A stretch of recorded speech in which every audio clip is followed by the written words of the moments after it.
The moment of impact. Try to recall that moment in your life, a moment that changed you and how you relate to others. These moments may occur in a fraction of a second, but they have the power to change the path you take, who you love, what you are passionate about. No moment is ordinary. These moments might seem insignificant, and if you blank for a second, you might miss it. Like the time my classmate asked a question in class. She was full of joy and wonder for learning. Then that moment came for her when she heard someone across the room say, "That's a stupid question." All of a sudden, she faded into the background. There are positive moments too, like receiving a kind comment or a promotion, anything that creates a chain reaction. But then there are those that are seared into our consciousness, like the impact of losing someone you love. These moments of impact can drastically diverge our path, and often we are not prepared for them. They can make or break us. You may begin to ask yourself, who will I become? What will I do despite it?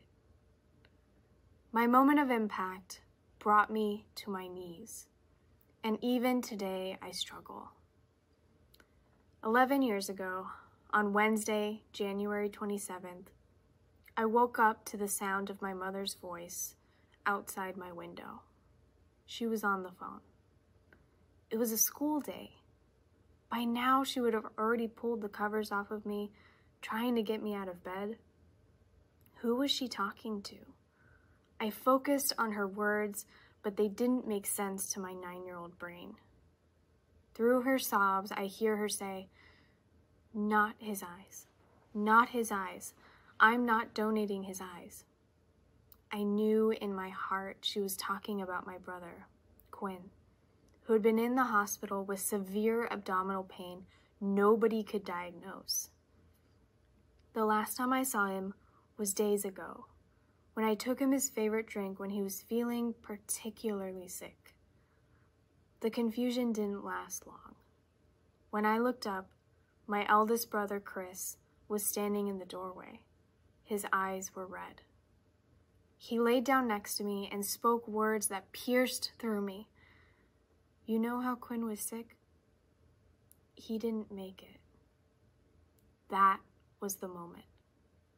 I threw the comforter over my head and became completely silent. My parents had been taking turns in the hospital nights and days on end. I knew it was bad, but nobody told me it was this bad. It was a stomach ache, the doctors assured. The autopsy and medical files came back, and my family's pain and heartache grew worse. That stomach ache had been diagnosed weeks before he passed, and his death was entirely preventable. He had a bowel blockage, otherwise known as intussusception.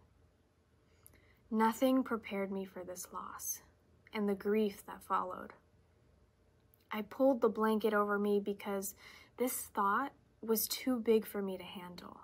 My brother, the person I spent every day with, shared a bunk bed with, was never coming home. I would never see him again. I put up a protective wall around me. If I could hide in the darkness and silence, maybe there was a chance this pain might go away. The ordinary moments that followed taught me vital lessons. The first lesson came from my grandmother's wisdom. Take the first step towards strength. Just after my brother Chris had delivered the news, she came and sat at the foot of my bed. I couldn't make words come out, nor could I reveal my face. Instead, I stuck my hand out to hold hers. I wanted nothing more than to stay there in silence forever. But she got me out of bed. She wasn't going to let me fade into the darkness. Her encouragement led me to face reality despite the pain that it brought. The next lesson was courage. My brother's wake was a few days later. I had so much anxiety. I did not want to hear, "I'm so sorry. How are you? Are you okay?" I had not cried.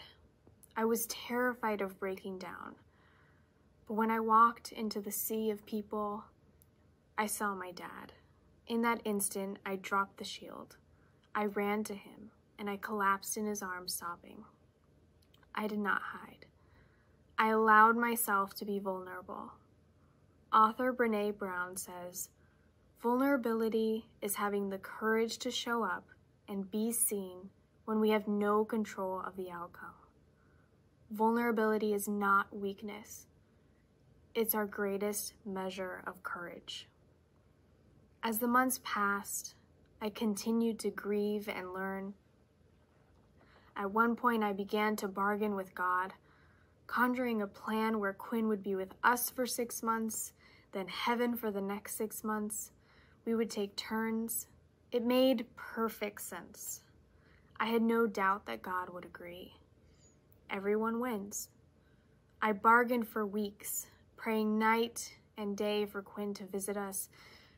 I was in the thick of my grief without even realizing it. My life revolves around using calendar apps to help me stay on a tight schedule. But there's one thing I will never be able to plan for: grief. It feels like waves crashing over me. Some waves I can float over, but others almost drown me. Grief author Brooke Knoll calls this ambushes of grief. When at any odd moment, grief hits you suddenly, and it feels like the death just occurred. Grief brutally imposed its will on me, and it left me no option other than to face it. I realized that fighting it or hiding from it did not make it go away. But how does one accept such pain? How could I turn my grief into an old friend that comes to visit now and then? I realized I was closer to acceptance when years later I was asked to complete a writing assignment about the most memorable day of my life. Most of my classmates chose happy memories. I decided to write about the day my brother died, my moment of impact. I realize now that the times we remember the most aren't always happy. They leave us with a deep scar, but teach us lessons. Steve Leder, author of The Beauty of What Remains, encourages us to learn over and over again how death teaches us to live in this moment with those of us left behind. My brother taught me to be a strong and courageous person, and those lessons did not end when he died.